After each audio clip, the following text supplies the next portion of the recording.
Hey everyone, how's it going? Welcome to a new video. So today's guest is Jeffy Mathew Phillip. Jeffy is an FX artist at Rodeo FX and he's been in the industry since 2016.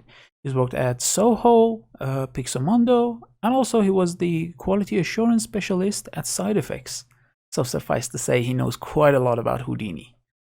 If you check out his IMDb page, you can actually see the movies that he contributed to. And if you go to Houdini School, you can find his course on VEX, which is now available as an offline course. I actually joined the live version of this course and it was really, really helpful. And of course, you can check out his Instagram to stay in touch with him. So today's topic is the VFX industry and how to get into it. Now, we kind of had a backward approach to it. So in the first half of this talk, we talk about technology, AI, generative design, and some of the struggles that FX artists go through. And then in the second half, we talk about how to get into the VFX industry, the hierarchy, the workflow, the pipeline, and all of that nice stuff. So please join us. Hi, Jeffy. Hey Armin, how's it going? Thank you so much for joining the channel. It's always nice to see you. And I know we've been talking for about 30 minutes now and just chatting about different stuff, which I hope I can include some sections of it in the interview as well. Just doing a quick show. I love talking to you, man. I love talking to you. It is so much fun talking to you. Thanks, man. So the question for today is how to get into the VFX industry. And I know everyone loves this part of Houdini. In fact, this is probably where Houdini is most being used, and everyone's just so passionate about explosions and destructions and having a vellum simulation and then having fluids and stuff like that. So I'd like to ask you, how did you get into the industry? But first, before doing that, could you give us a quick biography and what you've been doing? How did you get into the 3D industry? And yeah. Sure. Yeah. So I'm actually from India, and I right now live in Toronto here in Canada. I've been here for like 6 years, and to be honest, I have zero background in 3D besides the fact that I actually love cartoons and 3D animations and games as a kid. Even now, I spend like I barely miss any animations or like cartoons. If I can, I would spend time on them more than movies, although my appetite for movies have shifted a bit. So actually, I have an engineering background. I did my bachelor's in a place called Coimbatore in India, where it was still creative. It was kind of like a unique program where we got taught like technology in media. So it was a lot of photography, audio, videography. So it's all like technologies behind this, so like physics, engineering, math, communications, and then a splattering of like these little like creative orientations for all of these things. And as a kid, I still wanted to get into the visual effects industry, but it wasn't really strong or dominant in India, or at least I didn't have anybody around me that told me, hey, oh, this is what your passion is, this is the way you need to go. Everybody was kind of familiar with the traditional methods of like TV and film production, or like studio productions, but they never really knew about what animation, what visual effects was. So I had to kind of find my way through it. So funny thing is, after my bachelor's, I actually worked in the live production industry. So not really productions, I was an audio engineer. So I was a touring engineer. So I would tour with bands, tour with equipment, and we would do a bunch of concerts, shows, festivals, all the stuff. And that I did that for like 3 to 4 years. It was also really cool. It was I had a ton of fun. I was always on the road. I met some amazing artists. Met some not so amazing artists. But it was a gruel. Okay, like I still remember there was 1 month I did 37 shows in 30 days. Oh. And it was like, and I barely slept. It was like show, travel to the next city, show, travel to the next city, show. it was insane. And I don't know, somehow through this whole thing, I'm like, I want to, anyway, I, I'm in the creative industry. So the creative industry isn't exactly a very lucrative career in India, or it's not a viable like career. It's not considered one. So it's kind of really difficult to break into it as well. I still remember, like the typical trend for an Indian engineer or anybody who learns anything in engineering is that you learn and then you go into IT, because IT is a really strong industry in India. It's like one of the most dominant, and it's kind of expected. So it was a little bit of a challenge to break out of it. I had to fight a lot with like family and culture to like break out of it and say that this is a viable career. Even now, my family doesn't really understand what I do. They think I'm either a graphic designer or a web designer, and I'm like, I'm done explaining, but hey, I make money, and they're happy about it, so it's all good. Anyway, through this whole thing, I started looking at visual effects schools. So I didn't actually have an idea of coming here to Canada. It was not fixed at that point. I just explored a bunch of schools around the world, tried to nail down like a top five, and all of them required me to, except one, I think, except one, everything required me to give a portfolio. So while I was doing shows, while I had these crazy schedules, I would stay up all night and I would like try to learn Maya. I knew how to work Maya, I knew how to work with After Effects, but I hadn't really produced anything cool.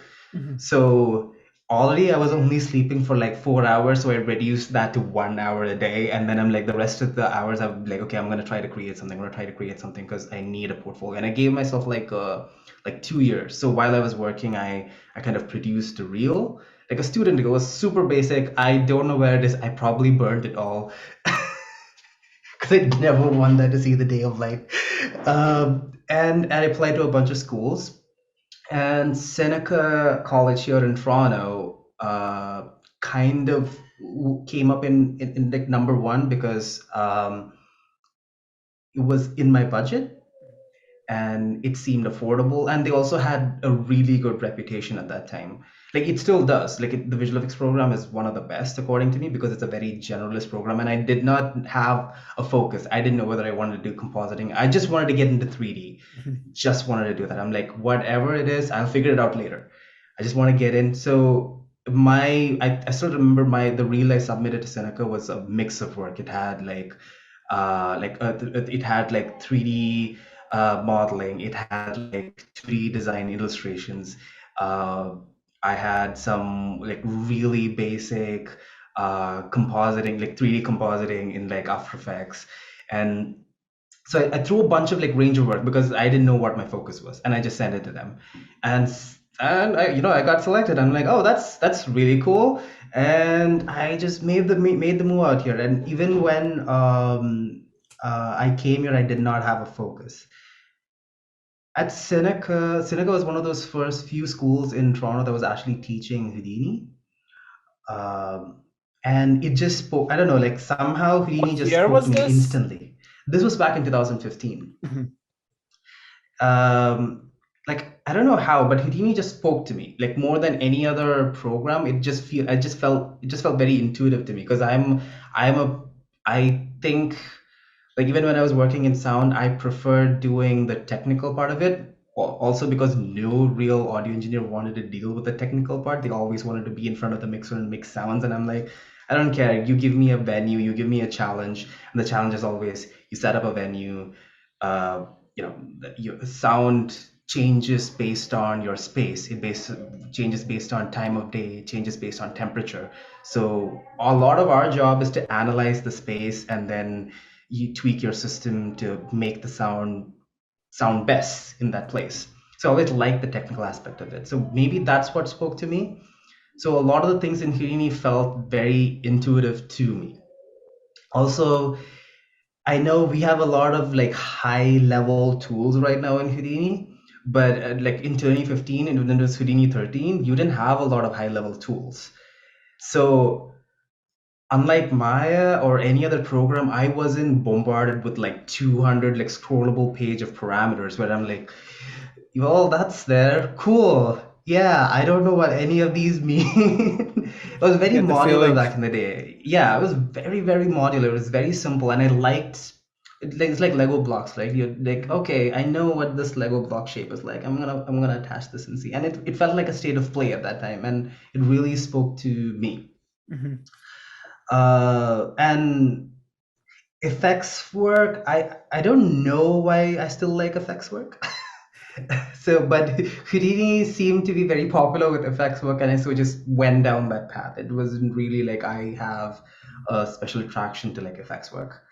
Uh, so this, all of these kind of came together at that point, and Houdini was popular for mostly effect simulations. And I said, okay, I'm going to try some effect simulations because this seems fun.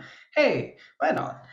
And I built my reel in effects again. Barely slept. So Silica's program is 8 months, and they call it an intensive program, and I can tell you it's intense. Because it's a generalist program, so it's you don't have any specialization. So I learned a bit of compositing, I learned a bit of texturing, I learned a bit of animation, I learned a bit of uh, like scripting, a range of different things. It was just all over the place, and you still had to give assignments for all of these other things while trying to figure out what your like specialization was. I loved everything. I'm not kidding. Even now, I would love to spend some time tracking or animating or compositing, and I don't really. It's not like effects is my world. Mhm. Uh, Purely because the industry values specializations. Like Mhm. like if you are a generalist, that's cool, but you have to be a really good generalist to be hired in the industry. By a really good Yeah. generalist, you have to be able to do everything really well. And I didn't And have you'll that kind of usually be a confidence to learn. pipeline artist, correct? So you'll be just going around the workflow, just fixing things for everyone. Yeah, and like being a generalist is actually quite stressful, and I don't have any confidence in myself to be a generalist just because I get lost in the details, and I am a serial perfectionist, which is not a good thing because I also give up really quickly. So I'm not a very good perfectionist either. So I'm not kidding. It's like, oh, this needs to be perfect. 10 minutes later, I give up. Okay, so you're up. Not doing this. I This gotta works move for them. on. I don't care. I'm gonna move on. I gotta move on. Uh, anyway, so I said, okay, you know what? I really like Houdini. I'm gonna focus on effects. And people seem to say that there's a lack of Houdini artists in the industry, so it seemed like a good career move. I did not think I'd like Houdini so much. I'm not kidding. As soon as I started spending some time on it, and working more uh, with trying to understand it, because we didn't have high level tools back in the day, you really needed to get into the nitty gritty and to like break into solvers and try to understand what is happening, what is going on, like why is this behaving the way it's supposed to. I didn't know what scale was, and the thing is, I since I did not have any background in 3D, I was I was learning, both ways, like to the forward and backward, because I had to like break down all of the bad habits and like the horrible practices that I picked up from like random tutorials and like trying to like kit bash my way through working in Maya and all these other applications, and then really focus myself. But then I also had to learn backwards to understand the fundamentals of 3D, and then also forwards, because you need to have relevant skills in the industry to be hired. So you can see how I'm stretching myself that way, and why I need to lack sleep, because I did not know the language. I still am learning the language. I did not know the language of 3D. I did not know what a lot of things meant. All I had was my engineering background, where I wasn't intimidated by a lot of the terms in Houdini, because Houdini is built by programmers, and they still use, like, since it is a physics simulator, I had, I was familiar with those terms. I was familiar with math, I was familiar with physics, and I kind of knew what each of these words meant, so I wasn't completely intimidated by what's in the software. And procedural thinking is, since I'm already a programmer, like was a programmer, I know how to code. Like procedural thinking wasn't really hard. It was almost like it was almost second nature. Like so it wasn't a challenge, and I know that the other people have that challenge where their thinking is very organic, it's very like dynamic, but like put it down in an algorithm, to call it a process is a very difficult shift for a lot of people. Yeah, it was And I very totally difficult for understand me. that. It was very difficult for me. I come from like the classic artistic approach. So with a bachelor's degree in architecture, we never did anything math related. I think up until I started using Houdini, the last time I used anything math related was in high school. So like this whole 5 year of architecture, because I was also very lazy, so I couldn't graduate in 4 years. So just not seeing anything math related for 5 years, and then getting into 3D and looking at Houdini, and I'm like, wow, what's going on in here? And I didn't even know anything, any of the terms, anything. So it was frustrating. It took a while. It is. I can totally imagine. I can totally imagine how frustrating it would have been. Uh, it's I'm actually jealous of traditional artists who are able to like get into the Houdini way of thought, because I'm very technical, and to me methodology means a lot. It's so difficult for me to like break out of the mold. And this is also why I'm not a huge fan of video tutorials. Because the thing is, the once I see a video tutorial, that thing is framed in my head. Like the methodology is framed in my head, and whenever I try to approach a similar problem, the images, the video pops in my head. I don't think I'm a visual thinker, but I'm mostly about methodology, and it's so difficult for me to break the rules that It's so easy for me. it's not. And I'm like, I'm not kidding. Even now, people who use sliders, right? Like when you put sliders, it has to be whole numbers for me. And I'm like, and 1, 2, 3. And I'm like, you can go to like 3.123. And I'm like, no, no. It's the whole numbers. Precision. It is such a challenge. Precision, exactly. Because I'm used to everything being like, all of my education has been in a perfect world, in a perfect situation, like this is how physics would work. And I know that everything is not perfect, but like the instinct to make conditions perfect is so hard to fight against. Yeah. And that's why I stuck around with simulations, because like it is a simulation of a perfect situation, because it's all the assumption of every physics simulation is that in a perfect situation, and then you slowly add imperfections. It's like your noises, your turbulences, your like And forces. even those It's are all predictable. They're not actually yes. random. They're not actually random, and that's why it speaks. That's why I think, like I said, that's why that spoke to me, is because it's all calculated randomness, right? Like it's not really random. You can totally predict how random it is. Perhaps that's why these areas are my least favorite ones, like RBD and volumes, essentially like smoke and explosions, because it's just like the parameters you need to follow these steps, and you need to form a box for yourself to work there. And I just, whenever I have a box, I want to get out of it. Like whenever someone gives me a rule, I can't help it. I need to break it. Like I am very uncomfortable with following exact directions. It's difficult for me. So I'm actually learning to break out of those rules. So that's why right now I'm trying to like go into like traditional art, trying to see if I can spend some time, like picking up traditional art. Just let your pen flow, just like writers or just like painters. Just let your brush flow or pen flow, and see, just be in a state of play. break out from like doing effects, but I am still essentially an effects technical director. I still want to solve like problems. I, you know, have mathematical precision, have uh, even though like there are rules involved, I want to be like, okay, my way of breaking rules is to add more rules.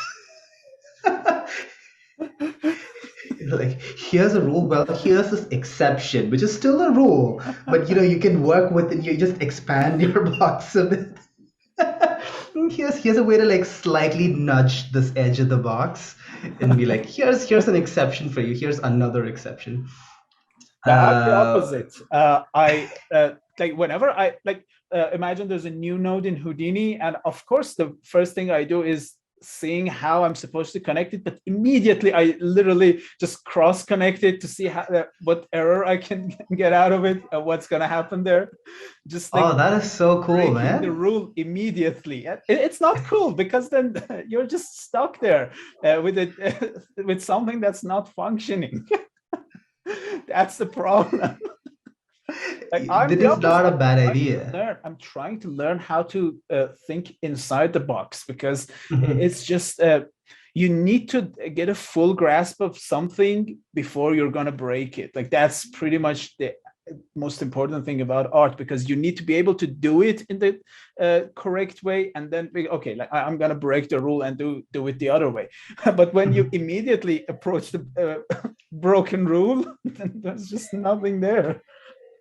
That is interesting. You know, we were so far we were talking about how we both have like similar like instincts and similar energy, but then our approach to problem solving is so different, right? Like that's cool. That is actually really interesting. It's that's fascinating to hear. And it's kind of funny that you want to get in the box while I want to get out. Well, I've spent enough time outside the box. I need to get in. You need to get with the plan, man. Coming from photography, especially because I spent about like 6 or 7 years working as a professional photographer, like that was my job. So I'm really used to like working with lights, setting up textures. I get it. You know, that was like the easiest part of the job for me when I was learning 3D, because I would just place some lights. I immediately know what angle I should place it. I can predict the reflection. I know how it's going to be because I've seen the real thing. So for me, the process was usually just, okay, let's set up something, let's get it out of the way so I can get to the shading part. Because that's the fun stuff for me. Oh, wow. Funny that you mentioned. Do you remember from the Houdini battle? Yeah. I did the shading. I did the render. That was my thing. I started rendering, I think, after like 10 minutes. Yeah, you knew exactly where you needed to go to. You were like, I want to focus on presenting this, on shading this, and that was kind of cool to see, because all of us, all of the rest of the three who were effects artists and effects technical directors, or like who were involved in like procedural methodology one way or the other, were focused on building systems. We were that's the correct building way. Like recipes. My way is not correct. The other thing is better. I don't know. I don't know if it's correct. Like we were talking about tools, right? Like at the end of the day, it's using a tool. The goal of the battle was to get to a result, right? Like however you look at it, is to get to something, to present something. You know, that's the end goal. So if you look at the entire process, if anything, you're the one who fulfilled the goal the closest, or the fastest, or the quickest. Like, right? And the rest of us, we were lost in the technicalities of it. But you know, I wouldn't say lost in the technicalities, because each of us have different like skill sets, and we were clearly playing to our strengths. Yeah, exactly. That's part is my strength. Like, I'm the most comfortable when I'm shading stuff. To me, at the end of the day, it's just all about the final result, like how it would look. I like to present something pretty. Let's say I do enjoy the procedural section. I love it. Like if I didn't like it, I would have stayed in Maya. Like that was why I came to Houdini. The procedural thing was just so fascinating, but it takes time for me to just really polish everything. Like the 45 minutes thing with the battle was just not enough for me. I would take like a full day to come up with that idea. Yeah, I get that. I totally get that. And it's like that is a fascinating thing to know. You said that it'll take time for you to think in like, but you do have a recipe in your head, right? Like you're like, yeah, this is the little modular things that I'm gonna put together and see if it fits the picture, right? Yeah, it does. And it's kind of cool to do. I think that's what I like about Houdini as well, because everybody, as a tool, it's quite open. Funny thing is, most people say it's really difficult to get into Houdini, but I think Houdini doesn't force you to think in a certain way. Besides the fact that it's procedural, I want to correct that. You still have to think procedural. That is one way to think about it. But the thing about thinking procedurally is that you can build any recipe. All you're doing is just like our minds are used to building patterns and correlations between thoughts and images and all this stuff. Houdini is just a program that lets you do that. You build those relationships, and that's the magic, right? Like thinking proceduralist is about you trying to build correlations. The lines represent those correlations. Like here's one rule, here's how you build a link between this rule and the next rule, and then you build a recipe based on that. And yeah, like, and I feel like more people should actually at least explore that option, and it is coming up, right? All the other applications are starting to like have procedural sidecars. Like Blender has geometry nodes, Maya has Bifrost. I don't know if Cinema 4D has one, but I know that, or was there one that was I'm actually not sure, because I don't have any like experience with Cinema 4D. That's the only one that I've never actually tried. I think like the plugin wise, what was the X Particles? I think has some proceduralism to it. I'm not sure.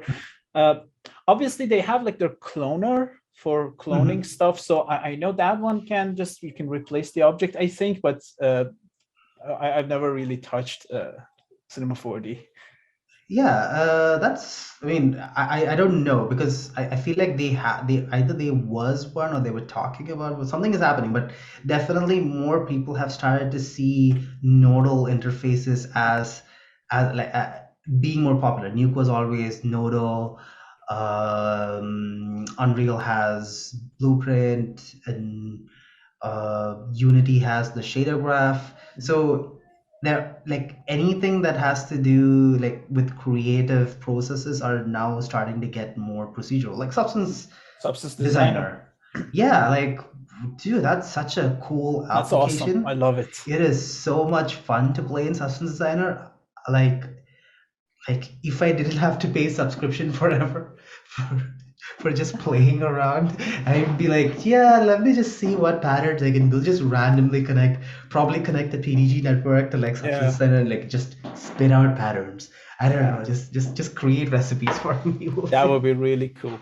You can import pre-made packages that come from Substance Designer to a COPS network and kind of go from there. But SideFX really needs to step up their COPS game. COPS is just kind of abandoned there. I don't like it. It needs to be developed. It needs to become easier. I have a problem with it. Like, I don't want to speak for SideFX, but I kind of also understand why they haven't touched COPS. It's because it's such a massive project, and it is right now all they can, because I feel like COPS needs a rewrite. Yeah, it really does. Like it's not something that you can go in and be like, it's not like you go in and you tighten a few screws and then it works. It needs an architectural rewrite. It needs a rewrite, and I guess that needs a bigger commitment. right? Yeah. Like it needs a bigger payoff. And obviously, If not a lot of people are going to be using it probably, so it's not worth it, I think, from a company point of view, to just invest in such a big thing that's probably not going to pay off. I don't know. I think it might pay off. Like I feel like if I will it's use there, it if they add I it. will use it. I Oh, will. 100%. 100%. I'll throw off my Yeah. image processors and will stick with Just cops. cop. Yeah, exactly. I wouldn't even want to use substance designer at that point. Yeah, Substance design at that point. I'd just use cops. Yeah, It has all of the exactly. same things that it needs. The only thing that it's lacking is not only thing, but it's lacking is speed. And the fact that you have your like cop wops are so cool. Like it's technically substance designer in that package, and it just opens up an entire world of like image processing, which is amazing. But yeah, they do need to do a rewrite. I'm pretty sure their mailing list for cops is just going bigger. It's growing bigger and bigger every day. And yeah, they, every think, week I think they might. mention side effects in Twitter and say we need cops. Oh gosh, maybe I should join I really do need that in my life. I feel like it would be such a cool thing to be able to finally use cops the way it's, you know, the way you're supposed to. Like, honestly, separating scopes, as cops like to call it, is just such a difficult thing to do. You need to rename them all to C, because then you won't be able to actually do anything with them. It just doesn't make sense to me. The only thing I would say that's currently cool in cops that I really like it, and with David we also talked about this one. I use Redshift for my renderings, and it's just really nice that the Redshift post effects are actually available in the cops network, so you can just use it as a post effects thing, and you don't need to change anything in your actual render. You can just export the raw version and do it in post effects, because that's really cool, like applying everything to different AOVs essentially. Yep. I've seen post effects. It is actually really cool. And honestly, for me, what I want to see from cops is a better integration with the rest of Houdini. Like, I think one thing that Houdini does, or at least, you know, being a side effect that I know that they'd like to do, is seamless data flow between all these contexts. Yeah. And one, I mean, it's been pretty good. If we're being honest, it's actually really good. Maybe cops is yeah, cops feels isolated, like it's like a little, like, you know, it's like a little bump on your face that you like, it's there. It's like there's like, no one talks about it, no one touches it, it's there, it's fine. I feel Chops like is also a little bit in the same Chops area, because is another better, one, but yes. it's still no. Chops is actually really cool, but it has the same problems as Cops. It's just slow, it's arcane, and you can either find like master classes on it, or it's like, what is Cops? There's no middle ground. There's no like, oh, here's a intermediate way to work with Cops. It's either what is Cops, and then you control the universe with Cops. Sorry, Chops, my bad. So those two parts definitely need work, but right now I think they're focusing on their animation pipeline with KineFX, which is really cool. Oh man, I would love to spend so much more time on KineFX. Me too. I've tried getting into it, and it's just really cool. I still haven't had time to like really do a deep dive in it, but so far I love it. Dude, like it's a dream of mine, because KineFX is like a perfect marriage of you know, like dynamic workflow, but also procedural, because all of the underlying like architecture behind it is very like 3D space, like math focused, but at the same time it's very dynamic. Like the toolkit that they've built around it, the what do you call it, the front end of KineFX, they've done a really, their at least their attempt is to make a really good interface, Yeah. and it's very dynamic. You can make it and you're like, here's a dynamic way to do something. But if you want a procedural solution, if you want to take this dynamic process and then make it procedural, that is also possible. It's really cool. It's really cool.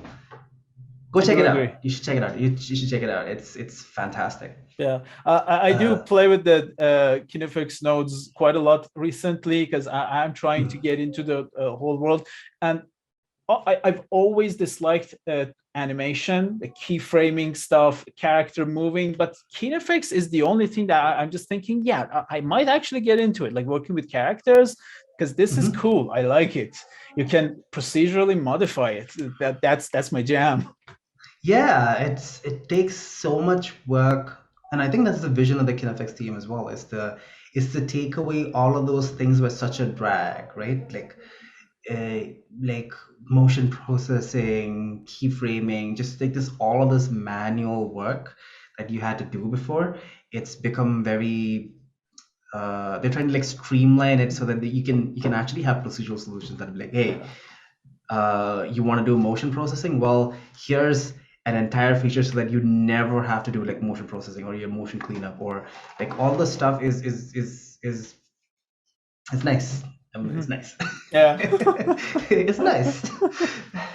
Uh, oh gosh.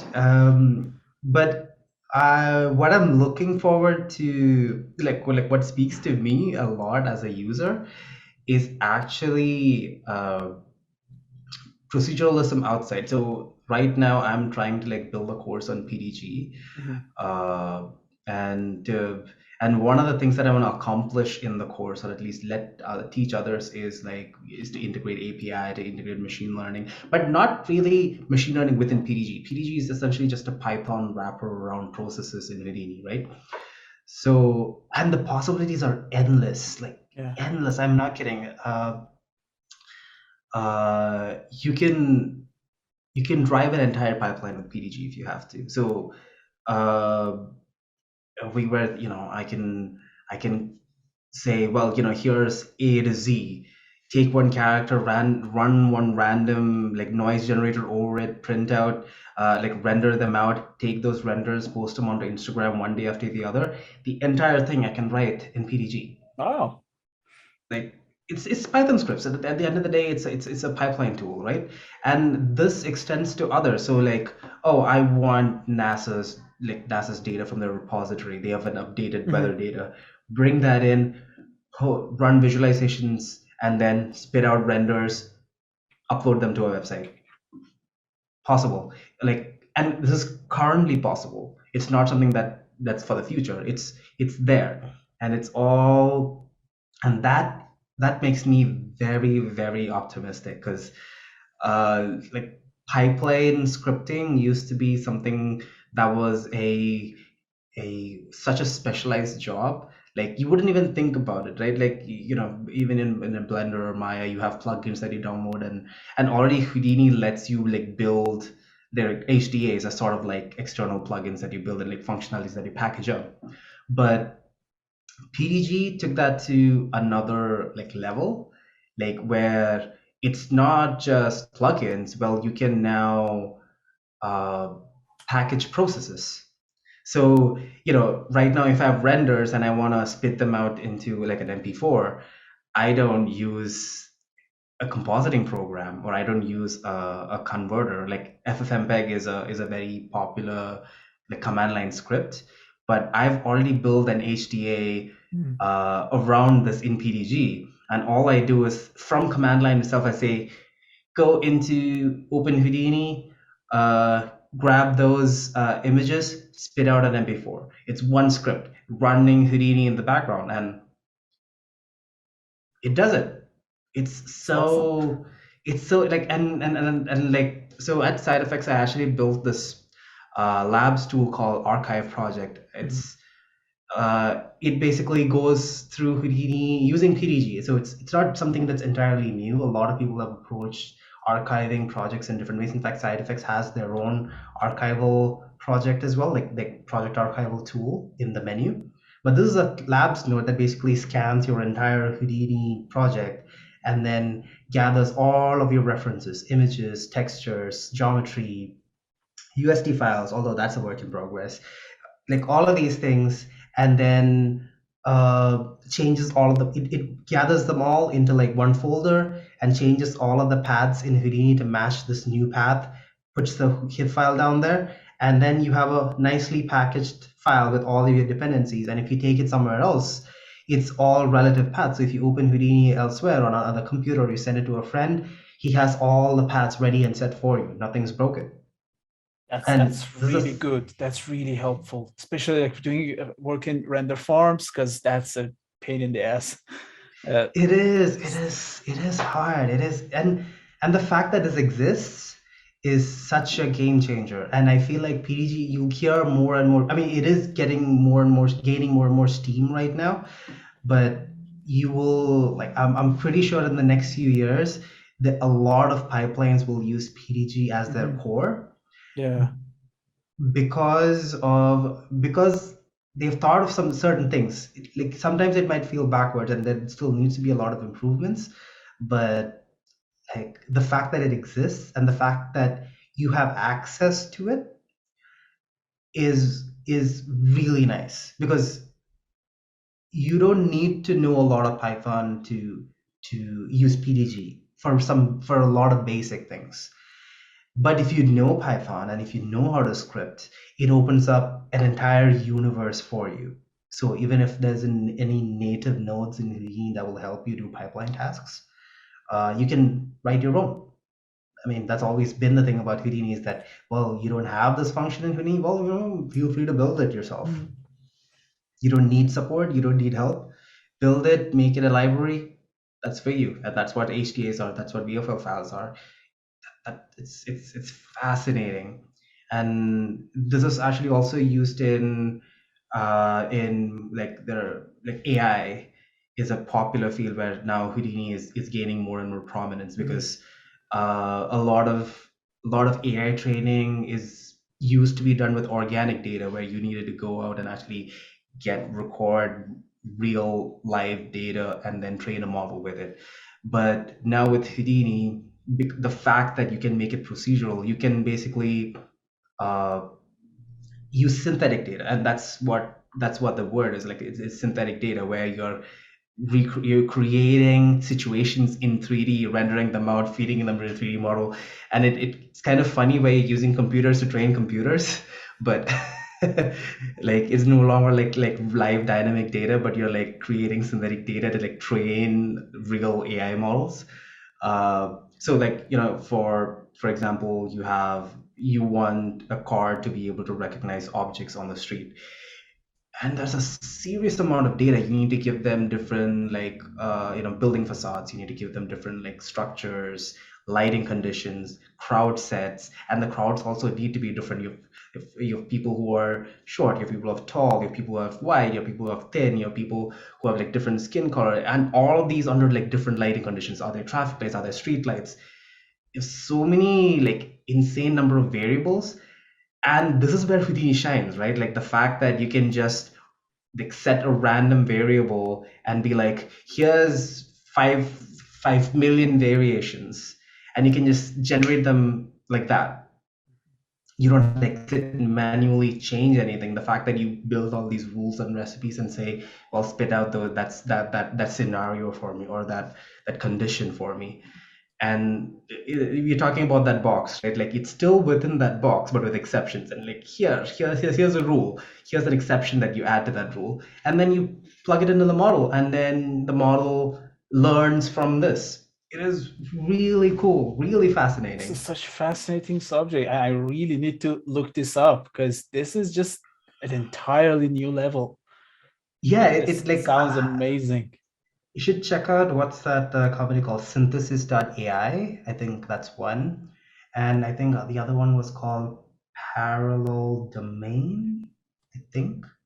So these are two companies that I know are hiring technical artists right now. So people who can use Houdini and who are like who are able to build systems and who have real-time experience, like build these recipes for them to like generate all these like lighting conditions, characters. So even like Houdini used for like like faces, where you want like different skin tones, you want different facial shapes, features changed, hair, head, accessories, clothing styles, clothing colors, like different lighting situations, different textures, poor lighting, bad lighting, good lighting, and oh, it's so cool. Like what's happening right now in the world of like procedural content generation.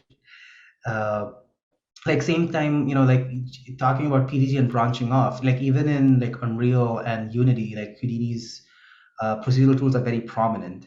uh, you have there's a range of talks. Like if you go, it's like a sea of information about how they've been using Houdini networks to procedurally build terrain, procedurally build situations. Like there's at least 3 or 4 courses. Even recently, Side Effects released Project Titan, Yeah. which is entirely staged in Unreal. But there's all these Houdini tools that procedurally build that world. It's like it is a little too procedural, but at the same time, the fact that it exists and you can take it to that extent is unprecedented. Like building content, creating content, and creating like worlds in such a little, like with such small building blocks, right? Like a stacking tool or a rope tool isn't a big deal. It's in the grand scheme of things, it's such a tiny component, but it adds so much to a scene. And the fact that it's there and it's quick, and you don't have to, personally, if I'm an environment artist, I don't want to spend 4 hours trying to like draw or model ropes between things and then like get it perfect. And then you make a tiny change to the terrain, and then everything is just Just destroyed. just start all over again. Yeah, and in here you're like, oh, terrain changed. Well, give us, I don't know, 10 seconds while we process this. And then you get like an entirely new thing, which is amazing. Yeah, That's it is cool. yeah, it really is. It is cool. Mhm. Actually, let's go back to my background, because I feel like we've completely went on a different tangent altogether while we are trying to like say how to get into the visual effects industry. But if you got anything from this conversation, we can say that if you are passionate about Houdini as a package, and you think that the only way to use Houdini is by knowing effects, well, this entire conversation is about how Houdini is used in anything but effects. We haven't spoken about explosions, RBDs, or anything so far.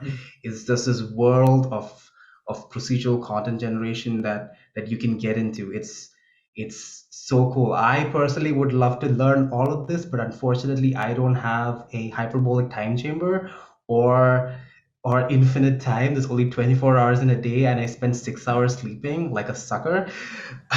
it's it's so cool. Like I like there are days where I sometimes get frustrated saying, I only have so much time. There's so much to do. And then real life exists outside, and it's so easy to like go into that to get lost in this world.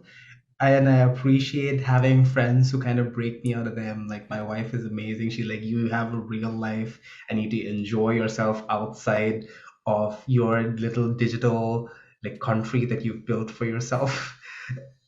So yeah, honestly, like me, everyone that knows me knows that I stay up till around 6 a.m. and just work. So my day pretty much starts in the afternoon, and then I'm just awake, and I'm just awake during the night, and I'm just working and working and working, and no social life, no friends. no. Well, honestly, I just don't have the time, because right now I'm in the place that you were back then, when you were just working constantly to figure out your showreel, your portfolio, and work at the same time. That's where I am right now. Oh well, there's a light at the end of the tunnel, and I think a lot of seasoned artists will actually, like, when you get seasoned as well. I don't know what seasoned means for you, because I'm talking about seasoned in terms of a visual effects artist who works in VFX. Uh, but like rest and things outside of work start to become something that's essential for you. And like there are people who are, and it's kind of difficult as well, because when I see some work that artists put out, and I'm like, I've been wasting my time. Such amazing work is coming out, and I should sit down and then work. But usually that happens when I'm actually sitting at work.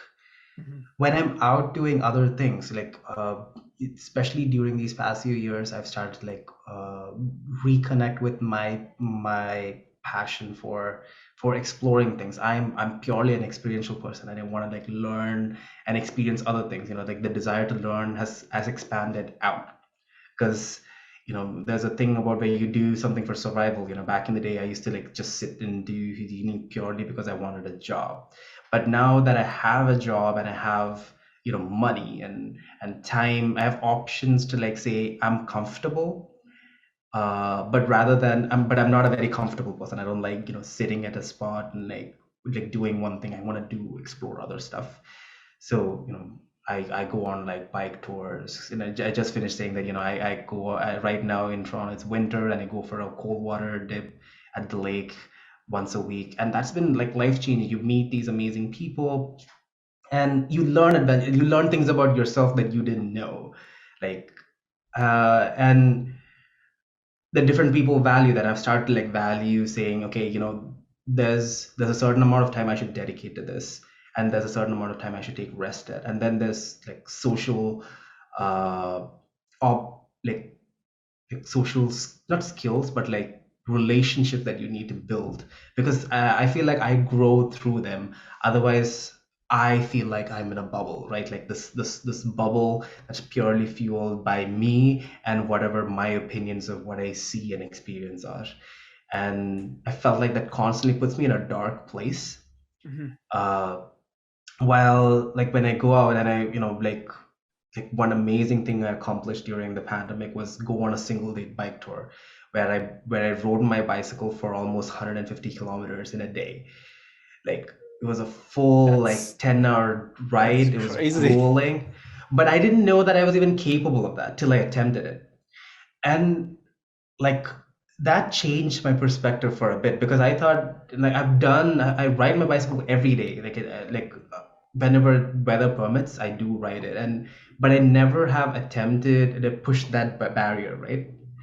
And that changed my perspective in a way that like, oh, there are other things that I could be good at, and not good at, but like I'm capable of this, right?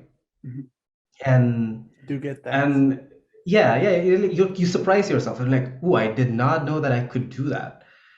And the same thing for people who are outside the industry who want to get in, right? Like, I'm not as artistic, I'm not as technical, or like, but I feel like sometimes as people we can really surprise ourselves. Like it's just a matter of like just pushing that time a bit, and to also for what was the thing that a friend told me once? It's like knowing your limits, pushing against it a bit, but then also when knowing when to like pull back and saying, okay, you know what, I think I've pushed enough, let me rest, so that I can like appreciate all the experience that I've had, and and then know that I've grown. And then you're back at the push again later, right? Like, so it's like you come at it at waves, rest, recover, learn, grow, appreciate, have gratitude, and then push again. Yeah, well, That's a good advice. I guess, yeah, you get to learn, right? Like, that's the whole point. You have fun with it. Yeah, and have fun with it. If you're suffering, if you're working in 3D, visual effects, games, whatever it may be as an artist, if you are suffering, you might not be doing it right. I'm not saying it has to be joy or it has to be amazing all the time, but if you're constantly suffering, then it's time to take a break. It's time to know that you're not like, I think there's an image in the industry, or not image in the industry, sorry, image in general populace, that an artist has to be starving, the starving artist image. I think that's an image of the past. Like if you are a starving artist, you should probably go out and get some food, make some money. That's like, art is not worth dying for. It shouldn't be. You shouldn't be dying for art. Like it's not a good place to be. Yeah. One of the topics that we have today is actually, by the way, we didn't really go out of topic because we talked about like different areas that Houdini is being used, which is again one of our topics, but also we were planning on talking about stress and mental health, which is something that we're discussing right now, which is a really important section. It is. A lot of people, especially recently with the pressure of everything getting to them. Of course, we had the pandemic, which just added a whole new level of pressure to everyone, and are struggling. A lot of artists, especially in the industry, are dealing with quite a lot of stuff, pressure everywhere, deadlines. So how do you deal with that? It's actually knowing when to say no. So I'm gonna like go back to like starting at the industry, because this that makes journey more of sense learning journey of leading with stress actually came with having good people around me. So this is not as much as it's my success, like learning how to deal with this, and I'm learning through it every day. It's not that I'm great with dealing with stress. It's just that I've had amazing people around me who've pushed me, who've nudged me in the right way. So when my first job after I finished my program at Seneca was at Pixamondo, and I still remember at Pixamondo we had this crazy time. It was 4 projects that was just insane, and I was a fresh, like, new artist who was trying to make a name. Again, barely slept. I was like, yes, more work means I'm more productive. Like if I don't sleep, who cares about sleep? I would go 3 4 days without sleep, just like grinding shots, coming back home, and then just studying again.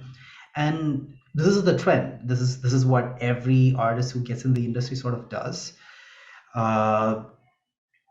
And it was a grueling time. I had fun. I'm not kidding. It was definitely one of the highlights of my time in the industry, because again, I was quite surprised by how much I could push myself.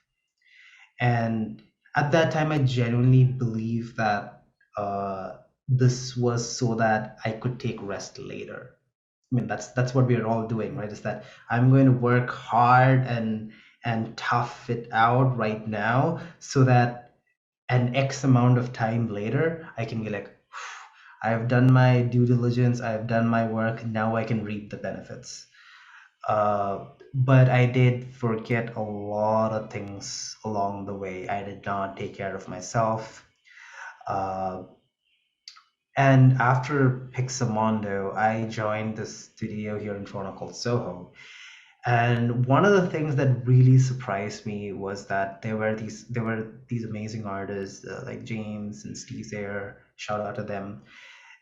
When the time came when we had to leave the studio, I was like, I'm going to work on this a little longer, right? I still remember, I think, I don't remember if it was James or Steve, but they came and they tapped me on the shoulder and be like, Jeffy, it's time to go home. I'm like, no, I'm gonna just poke on this a little longer. They're like, no, it's time to go home. Go home now. This is not urgent. This does not need your attention right now. You have plenty of time to finish this. Don't stress out. Just go home. And it felt really wrong at that time to go home, because that's the amount of, like, that's how deeply entrenched I was.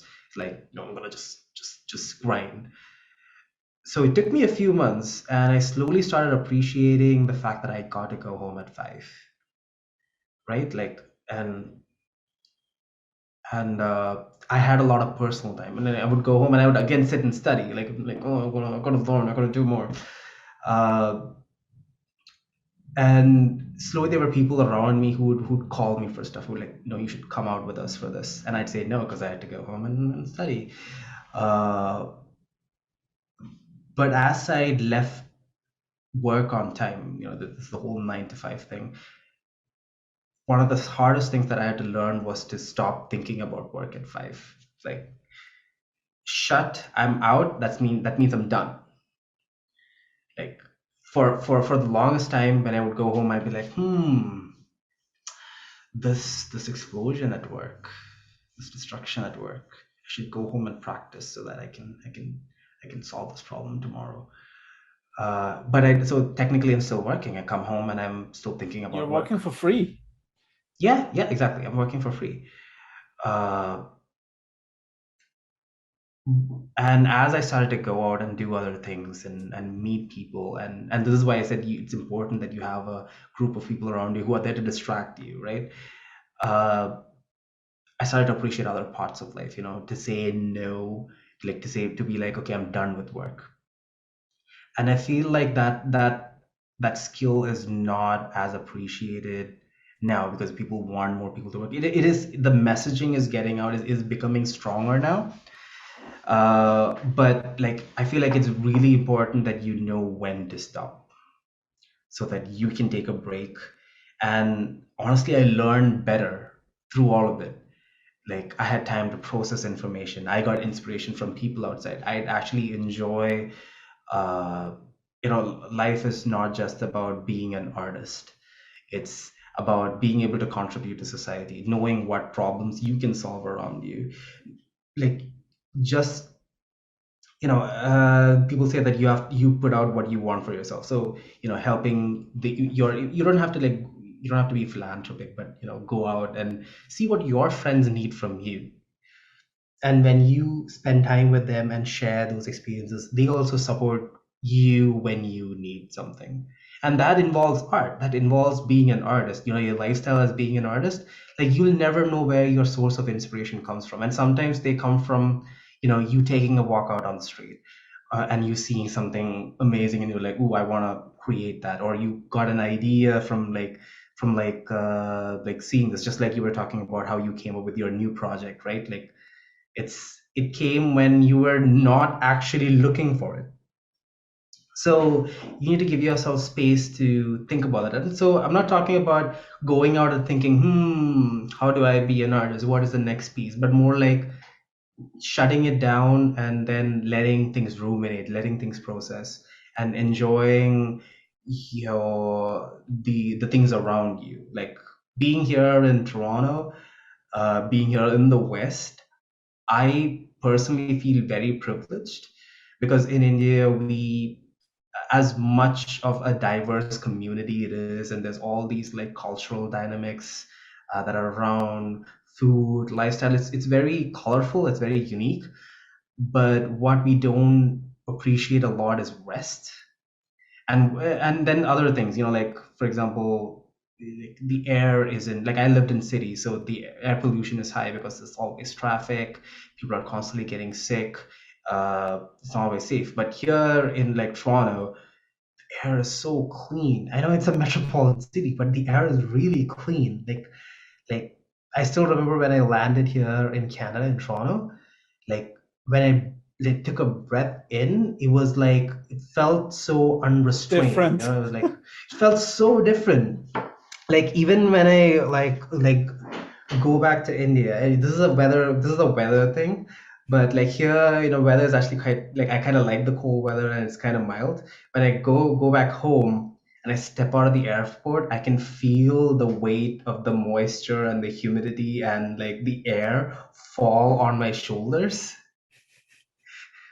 and I actually have difficulty breathing for a few minutes till I get accustomed to to the air there. And in cities, you actually have these amazing nature trails here that you can explore. Like you can bike, you can go out for a swim. I live quite close to the beach here. You can go for a swim. Like outside the city, there's this huge expanse of like unexplored like wilderness that you can go out. And like I feel like if I didn't use them, I'd be missing out. And that's a privilege to have. It's really a privilege to have. Uh, and especially if you're an artist who's in the West, I'd say that use that privilege, right? Like you have money, you have time, and it's almost a waste if you don't take advantage of it. And I feel like we'll appreciate be an artist and you'd appreciate like life. You'd appreciate having these little things. You don't have to have all of these things, but these little things, when you actually settle down and take time to actually appreciate them. Because being an artist is not really, even now, I don't think being an artist is a useful career. That's very cultural, because I am not changing lives. I'm not changing anybody's lives here.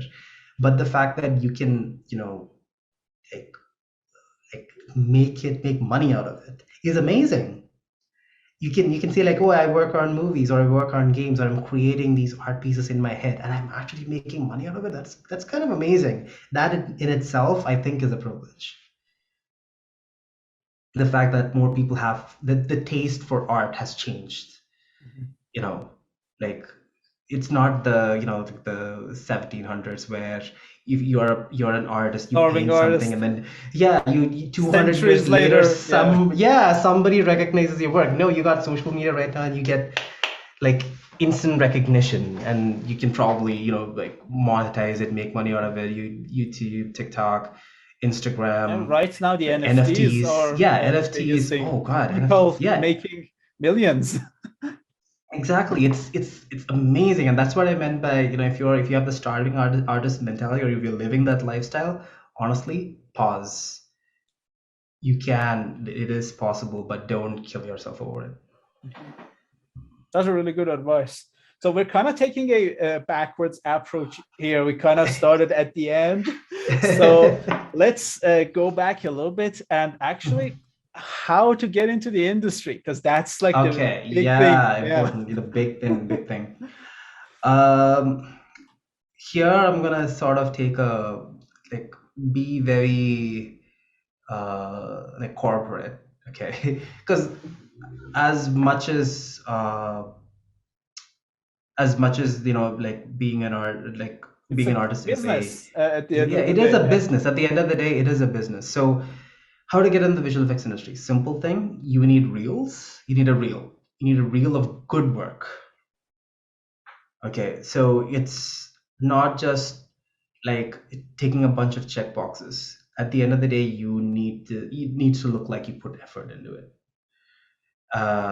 So you need reels to get into the visual effects industry, and you need to be able to kind of, not kind of, you need to be able to approach everybody and anybody.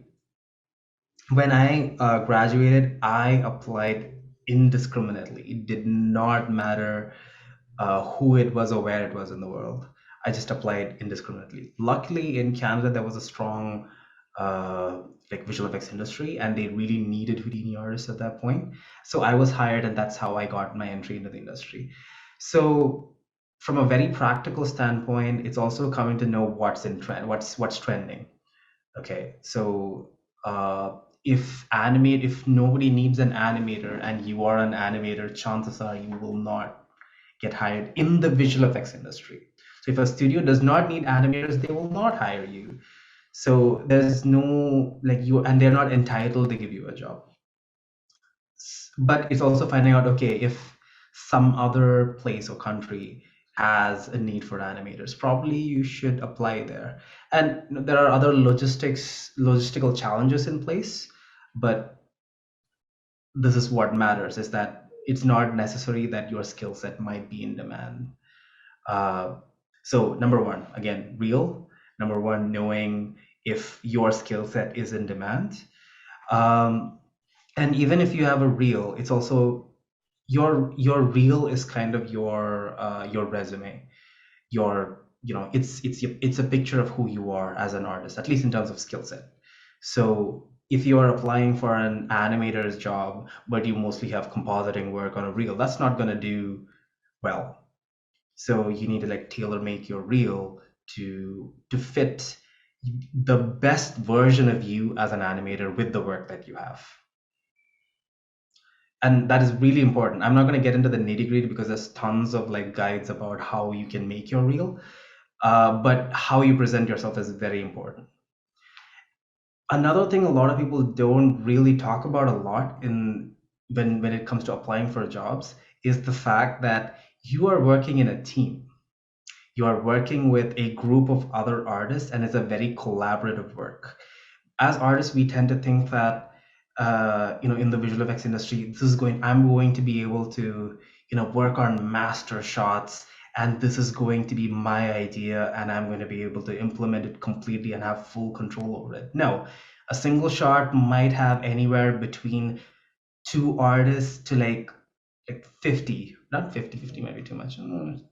Realistic number would be 20 or 25, but it's 25 people coming together to fulfill a 3-second shot. But it will be 3 seconds, but my 25 people working together, collaborating with each other, clashing,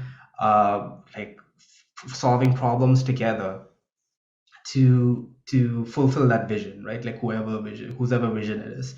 And I can guarantee you most of the time it's not the artist's vision. There's a full hierarchy of people who dictate how the shot should look like. And you get to contribute maybe optimistically 5% of work to it. So you have to have a very realistic view of this, and this is what I mean by when you get in the visual effects industry, you have to have collaborative skills to be able to explain what you are doing, to be able to understand what others need from you, and to like disseminate that information into tasks. I'm an effects artist, so if somebody says I need an explosion, the first question I'm going to ask is probably, well, what should the explosion look like? I know that seems like a very stupid question. I know what an explosion should look like, but that shot, or the shot that I get, is somebody probably has a vision of how that explosion should look like, that works in that movie, that works in that sequence. So sometimes I get the freedom to, I know the more experience you get, the more freedom you actually get. You get to work on like master shots, and you watch the entire sequence and you can make your own judgment as to how it should look like. Or sometimes some clients will actually give you reference images, and sometimes it's rare, but a lot of the times you actually get reference images. They'll tell you, hey, this is 5 images, or this is 25 images, and I like what the color from 1, and I like the size of 2, and I like the trails from number 10. And you kind of have to okay, I kind of understand what you mean, and then build a recipe that would fit their creative vision. Again, not by yourself. There are other people who will be like, hey, I have this technical issue with your explosion, so you can't be like, hey, I did the explosion, that's my only job. No, there's stuff coming down to you, and there's stuff going out from you to people who are further down the chain, who need to work with your outputs. I remember Matt Stella used a really good word here. He was talking about art and working in the VFX industry, and he said, we're not artists, we're artisans. So I think that really sums up this section, because operating is also a really important section. Like, this is like a very big machine that's just like working, and everyone is controlling one section of it, and if someone can't play in the team, it's just gonna fail. It's a very stark image, but I genuinely sometimes in some projects where it's very tightly controlled do feel like I'm somebody who's working a line at a factory. Like where I'm the package integrity checker, where I'm like tap tap tap tap tap. Okay, the packet's not breaking. Okay, move on to the next one. That's my job. That's what I do the entire day, and that's the reality of the industry. It's a business, and you're delivering a product, and there's a big group of people who are working towards this. So talking about the VX, actually we'll kind of branch into the workflow sort of thing. So I'm going to speak about my perspective as an effects artist. So usually what happens is that on a day-to-day basis, I have either a shot or an R&D sequence, depending on your seniority. So sometimes it's a shot. You would basically have a one-to-one conversation with your lead or your production team about what they need from the shot. And you either have references, or you have to find your own sometimes. And then what happens is that if you're a junior artist, you might already have a setup from a senior artist who you just take and then paste onto the sequence and then run iterations. That's your only job. You take a setup, you run iterations so that the supervisor or the visual effects lead is happy with how you've done your shot. So you essentially play with the seed values. Yeah, Probably. you have very minimal. You have minimal. So like the range of controls, like the range of control you have over the setup range, like differs from setup to setup and from shot to shot. You never really know. Sorry. How much control you have, but the junior artists tend to be like that, and then they also tend to get a little frustrated because it's not really glamorous work. But that is a reality. At the end of the day, if a studio has to deliver 500 shots in 3 months, chances are he would end up doing a lot of this, because a lot of this work, the fact that Houdini is procedural also makes it a very deadpan sort of task to spread this out over like 50 shots. And this will be 2 to 3 months of your work. It's just, okay, I have the setup, slap, slap, slap, slap, slap, deliver. And that's what you get paid for, and that's very clearly what you get paid for. And as you gain experience, you have more and more control and more freedom of what you can do with the setups. Right now I'm sort of an intermediate artist, so I have some freedom. I get to build setups for junior artists. And like Rodeo is actually has been really good to me, and they've been really good with giving me freedoms to like say, okay, you know what, here's some creative direction, but you can take this in a way that you want. And that depends on the project again. If it's very tight and they have very clear directions, then that's what I have to be doing. So from above, there might be assets that are coming through. There might be like lighting rigs that might be coming through. There might be layout that might be coming through. So the idea is you build this entire scene. If you have problems with something, it's also being able to communicate, saying, oh, you know what, I want to do this destruction, but I don't have UVs on this, which means it'll cause problems later. Or I have a pipeline issue. It's also trying to understand what is wrong with a scene and to be able to communicate to different like departments. And on top of this, you also have the production team who's probably tasked with being responsible for delivering the work on time. So you might also have people saying, where's how are you doing on that shot? And I still remember in the early days, I'd be like, I'm doing okay. This is working. I think everything is okay. It's like that meme where the dog is sipping. Oh yeah, everything is on fire. Everything is on fire. I'm like, yep, we're all fine here. Like smoke comes out of your computer. It's just everything is fine here. If one eye is twitching while you're seeing this.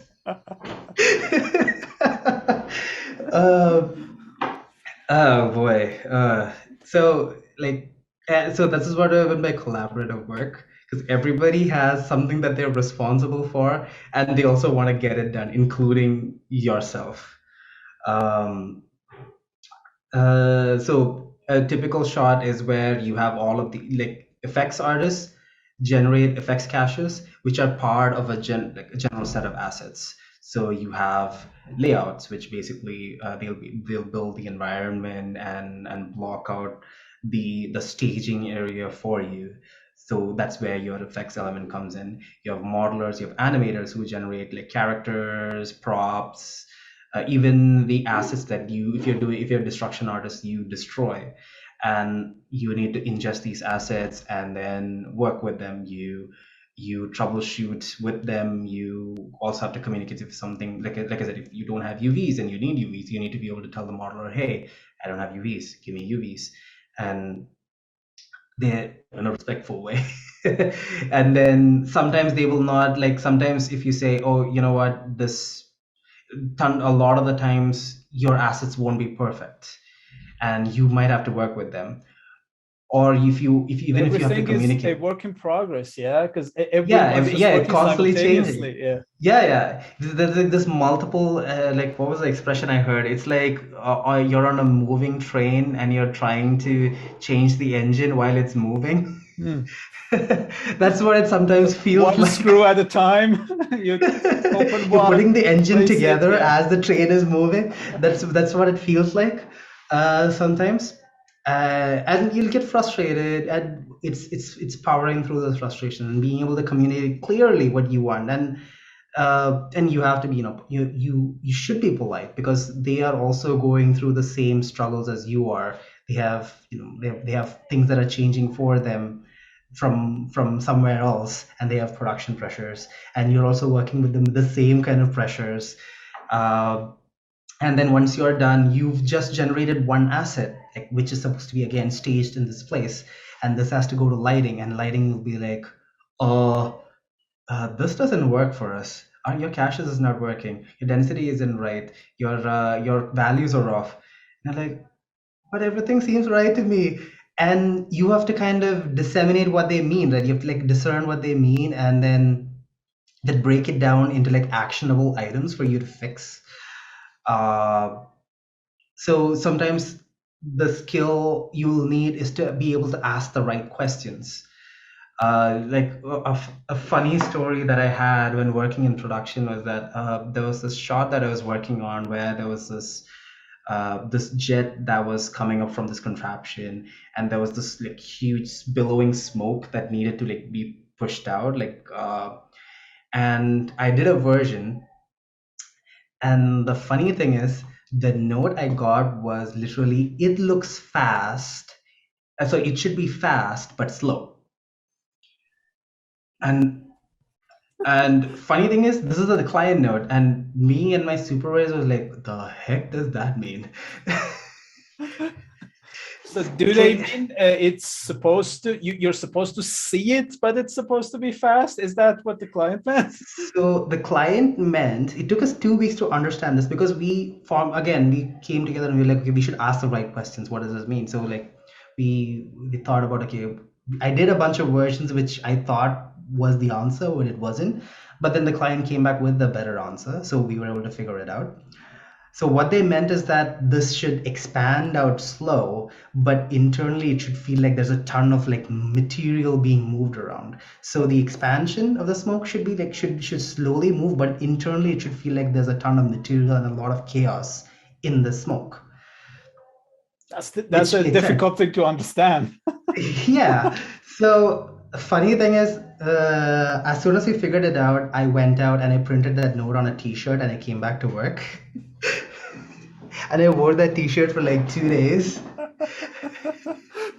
That's a genius move. It was a good laugh. It was a good laugh. The super was like, "Oh," and I'm like, "Yeah, you got it." But it's able to, like, it's being able to like go through these stressful situations and come out of it with a positive attitude, because at the end of the day you need to deliver this work, and I need to work with all these people the next day to do the same again and again and again. That's true. So yeah, a lot of the stuff involves a ton of collaboration, and it's important that you kind of understand what you need from others and what the others need from you. So communication skills, again, being able to ask the right questions, which will come with experience. And I'll say, don't skimp out on asking questions. I'm very fortunate. I don't know if others have had other different experiences. I know that others have had different experiences, but it hasn't personally impacted me.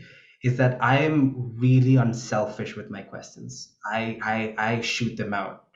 It doesn't matter, like, whether you have the right answer for me or not. But it's important that you ask, or at least get into the practice of asking, so that you can get as much information as you want, because you want to be able to do your job well. My company pays me to do my job, and if I am not able to do that well, I am not a good employee at the end of the day. As much as I'm an artist, I'm also an employee, and you want to be able to fulfill your tasks. So there's no, whatever you do to be a good employee is not wrong, and I mean that. So there's no like, oh, I should behave in this way, in this like ordered set of events. It's basically, you do whatever you can to be a good employee and a good teammate, And you will always have a positive experience because everybody understands. It's not you who's going through that experience. Everybody understands, or at least has a certain understanding of what you are going through, and you have a very positive experience. I know that all studios don't have the same experience, but I've had good positive experiences just because I also radiate out what I need. Is exactly what you say. You put out what you want to get out of it. So if I'm positive and I genuinely feel like I want to collaborate, and I give them, I give them opportunities to train me, and I'm also unselfish with my knowledge. It becomes a very like the toughest teams become your friend. I've heard some horror stories about a lot of studios, and I've worked with some of them, but my experience has always been positive. Number one, because I am very much an optimist. So sometimes I don't see issues and I feel like it might be a hindrance sometimes. But to me, at the end of the day, like I said, I come in at 9, I do my job, I leave. I get paid for it, and that's all at the end of the day that I'm doing. Because outside of work, nobody has any control over what I do or say. But at the office, this is what I'm doing. And That's a really positive attitude. Yeah, because knowing that's your it. place, knowing what you're supposed to do, like being familiar with your responsibility. I think that's really important here. Yeah, and you leave at the end of the day. Like there are times where you have to speak out, and here's the funny part. If you've built a good reputation with your team and your company, you have a lot of freedom to speak out if something is wrong. This is something that even happens in university, and I used to tell my students this, is that if you make sure you do your job, like what your limited list of job really well, you actually have a large sphere of influence. If you make sure that you're valuable, you can change a lot of stuff. You have power, and it's a different kind of power. So if, let's say, you're really, you want your studio to buy trainings for you, or you want to raise, let's take that. That's what people want. You want to raise. If you're a really good artist, your team has a really good reputation, like an impression of you, and you have your supervisors and leads who say, yeah, I like this guy, right? You don't have to wait for a review. You can walk in and say, I want to raise. The first thing, probably people who are up there who are able to determine these things don't know you. The first thing they're gonna call up is your leads and your supervisors, and they'll probably walk across a member of your team and ask them, hey, how is this guy?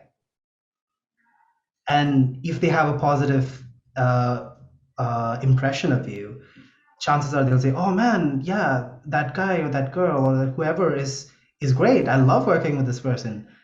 That's all that you need.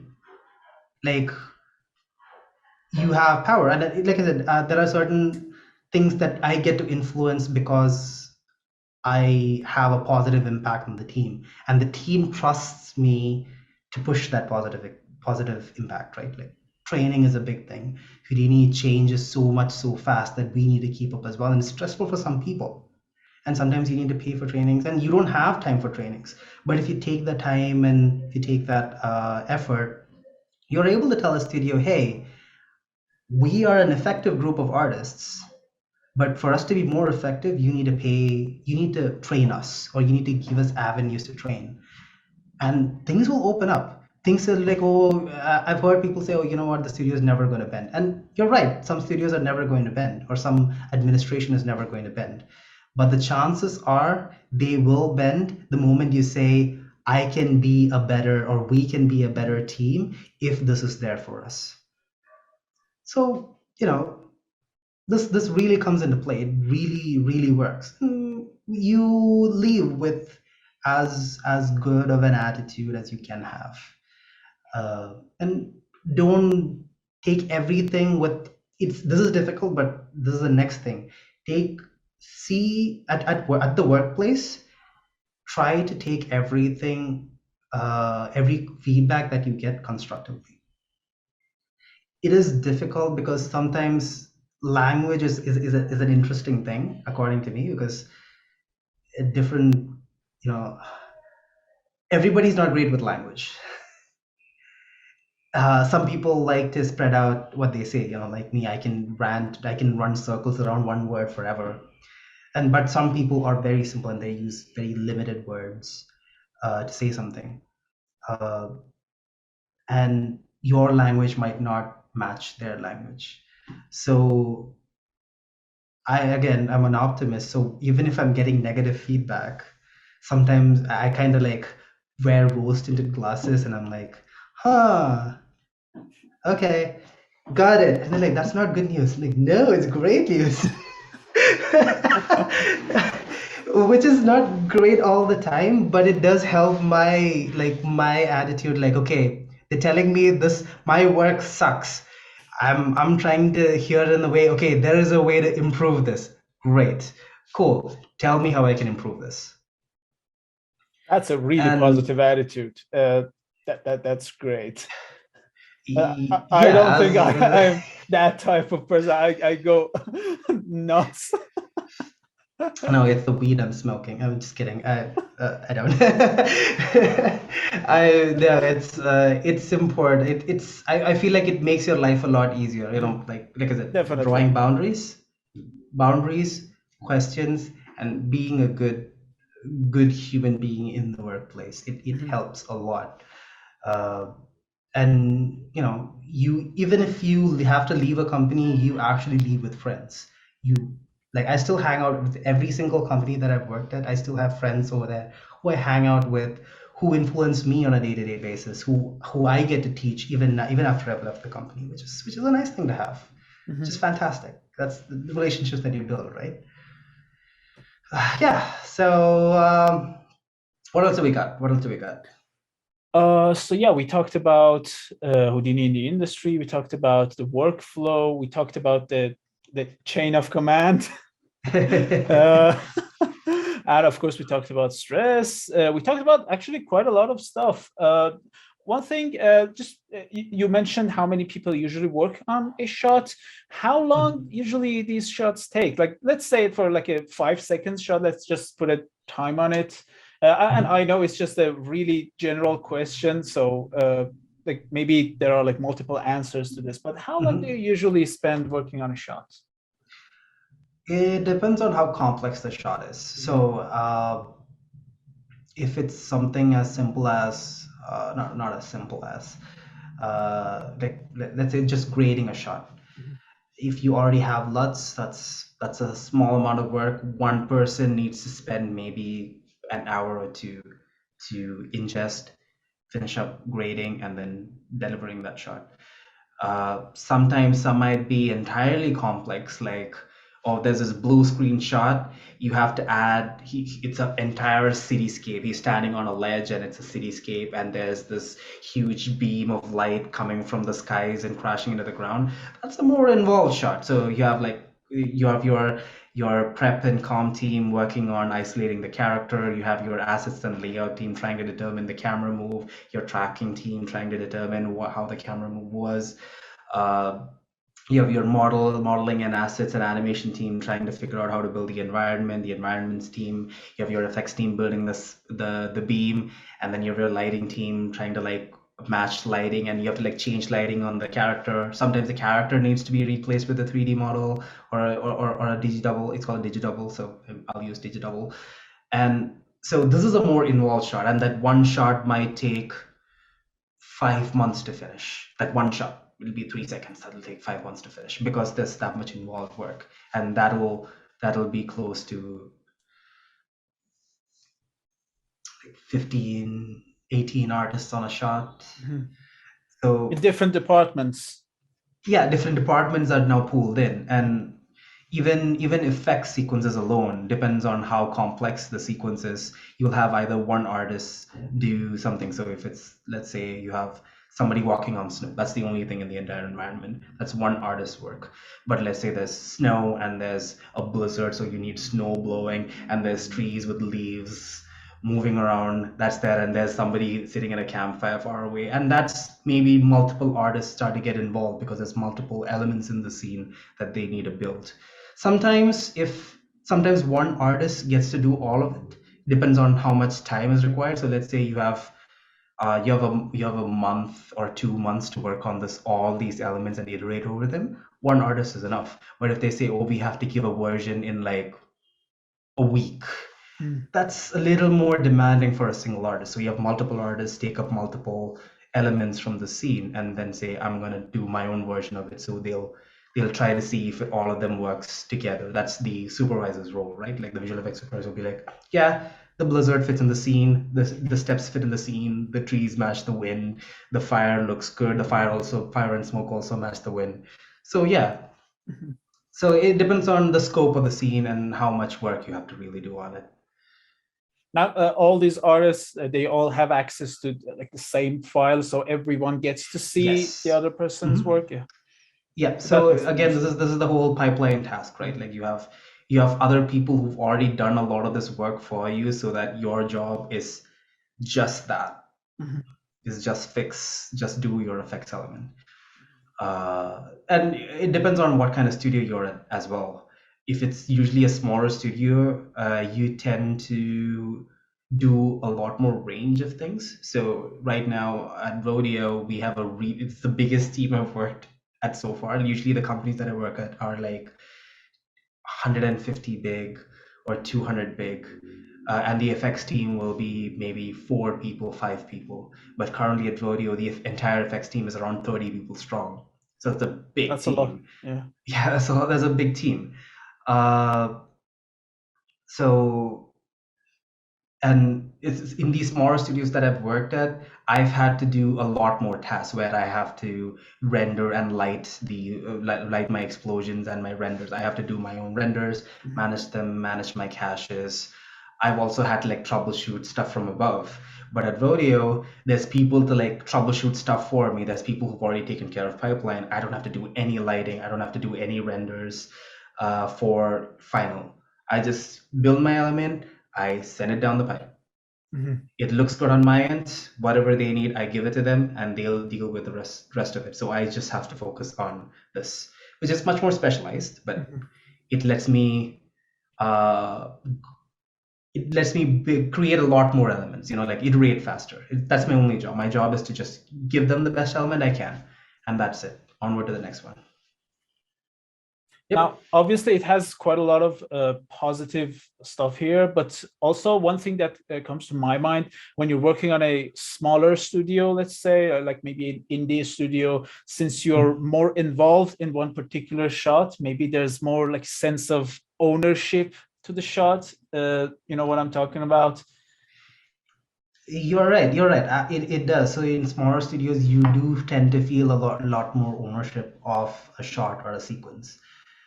Alternatively, what also tends to happen is that since the smaller studio has to do a lot of work, you don't get to like how the visual effects industry works is kind of interesting in the sense that the bigger, more grand shots go to bigger studios who can handle the kind of work. So if you're at a smaller studio, you won't get the chances of you doing a crazy like keystone, like serious part in the movie where, I don't know, the character is blasting through another character with like magic and fire and destruction. The chances of you doing that is very minimal.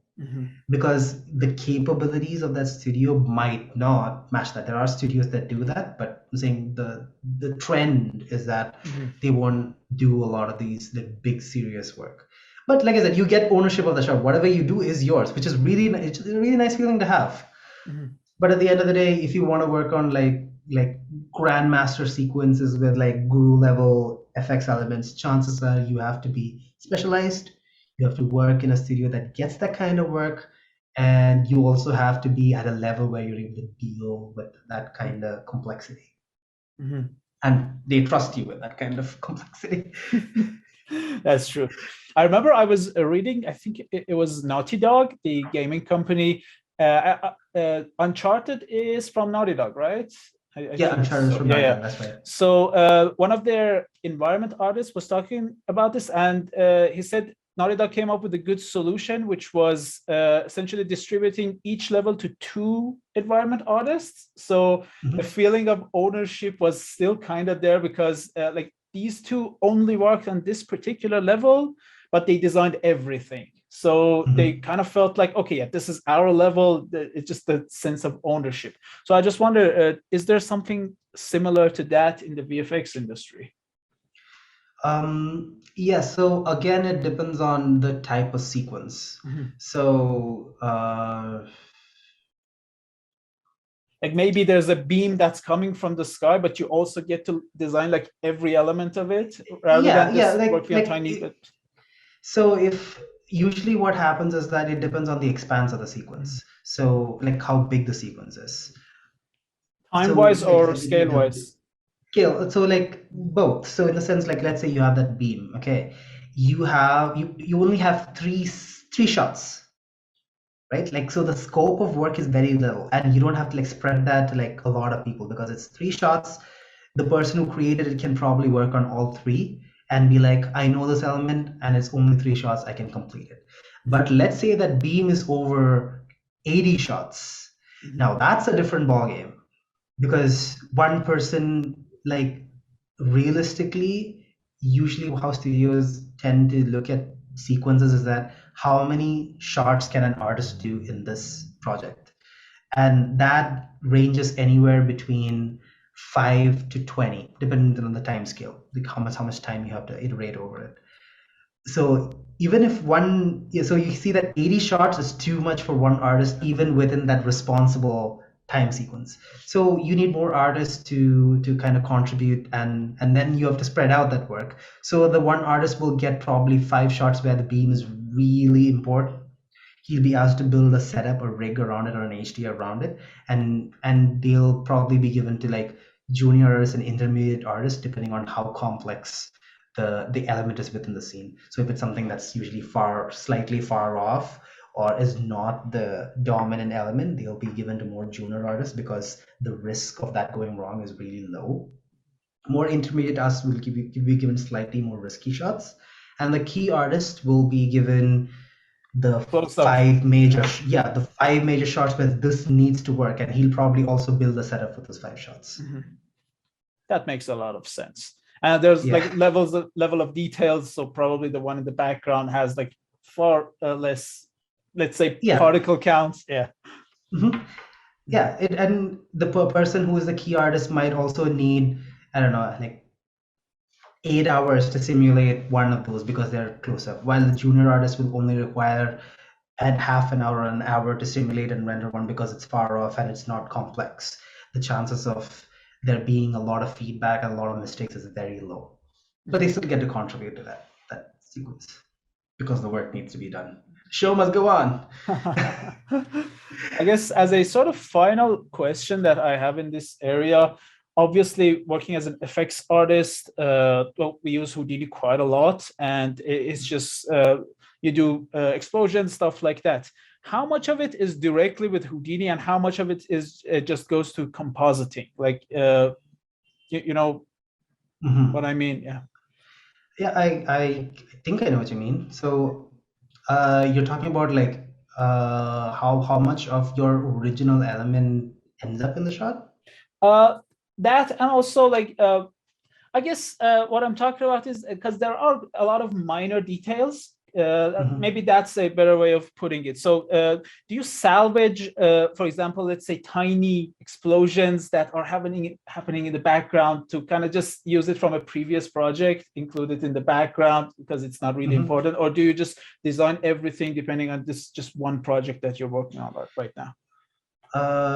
If it's something that can be optimized, yes, then that's the way to go. Because again, all of our efforts are being billed. Like there is time and money behind each of our efforts. So if they feel like these background explosions aren't worth much time, effort, and money, that's probably a pre-built element that's going in there, and that gets the job done. And they'd want you to focus on this big foreground explosion that needs to be completed, and that foreground explosion might just not be good enough. I mean, it just wouldn't have enough character to integrate into the scene. So the compositor might add some additional smoke elements, some distortion. They'll beautify the shot so that it integrates better in the scene and sells that effect better. And they are really good at that. Like some of the compositors that I've worked with in a lot of companies have an amazing eye to make, and like it sometimes feels bad because my element looks completely different, but it just works in the shot and it looks beautiful. And you have, I'm like, I respect that, because I wasn't like, my effectsy element looks cool as itself. The moment it comes to a shot, it doesn't work as well. And I'm like, there's something missing. And then the fact that like compositors are able to take that and be like, I know what's wrong with the shot, just Do whatever magic. comp magic that they do, and I'm like, whoa, this is really cool. I didn't know that my FX element had the potential to look this good, right? It is fascinating. It really is. And Yeah. I'm guessing there's probably like a library in the studio which contains like all these elements that are, let's say, pre-designed. So you might be able to kind of switch between them. I just wonder, are there any like artists that are actively only contributing to the library, just like designing for later, not really anything that is actively being in the shot? Not really at the studios I've been at, but like there's no like library artists. So what usually tends to happen is that if there is a setup that's been really good and you'd be like, okay, this is a really good element to have for the future, the chances are they'll be like, okay, let's pick this render, or hey, can you package up your explosion rig and then save it up somewhere so that if we need it in the future, we can just give it to somebody. You don't have to like build the entire thing from scratch from the beginning.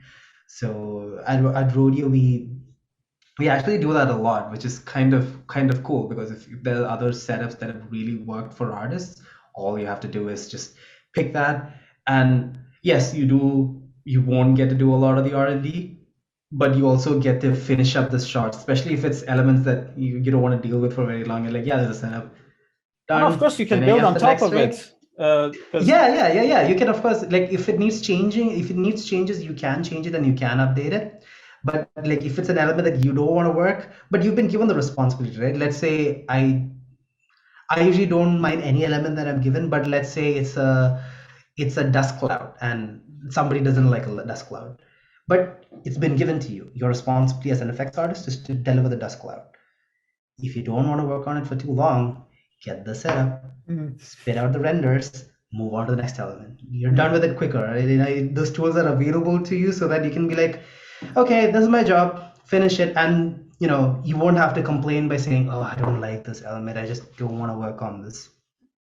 And as long as the client's happy, you're... Yeah, you've made your client happy, you've made your team happy, and you can possibly say, hey, I'm done with this. Can I have another element? Done with work. Move on to the next one. Well, that's a genius way of doing it. Yeah, it's cool. It's really cool. Amazing. Okay, so do we have any topics that we didn't talk about? I think we pretty much covered everything.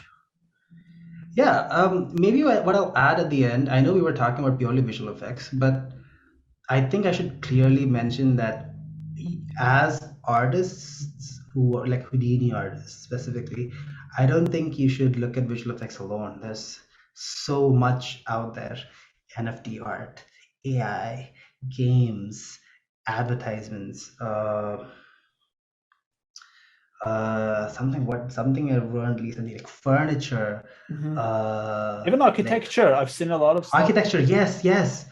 And I'm like, the chances, like the areas where Houdini can, and I'm not talking about just finding a solution, where Houdini can really shine is so expansive. Fashion, yes, so expansive. I've seen right people now. design clothes with it, and I'm just like, wow. Yeah, and so don't limit yourself to like, oh, I need to work on movies, else my purpose as an artist is lost.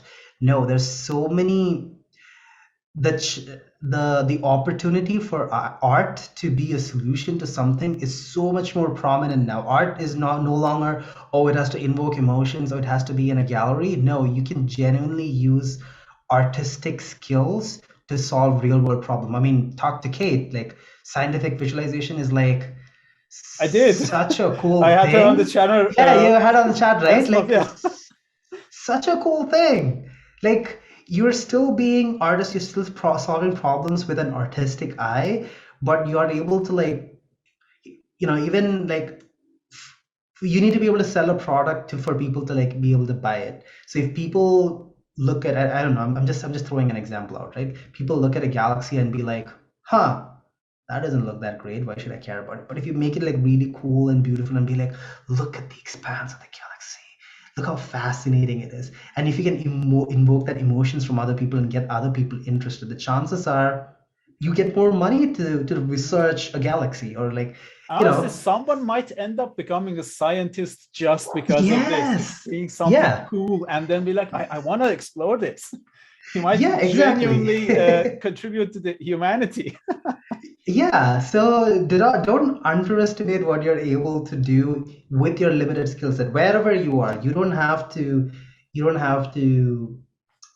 lock yourself down into that box of, oh, my skills are only relevant if I work for Marvel. Mm-hmm. I don't know why I picked Marvel.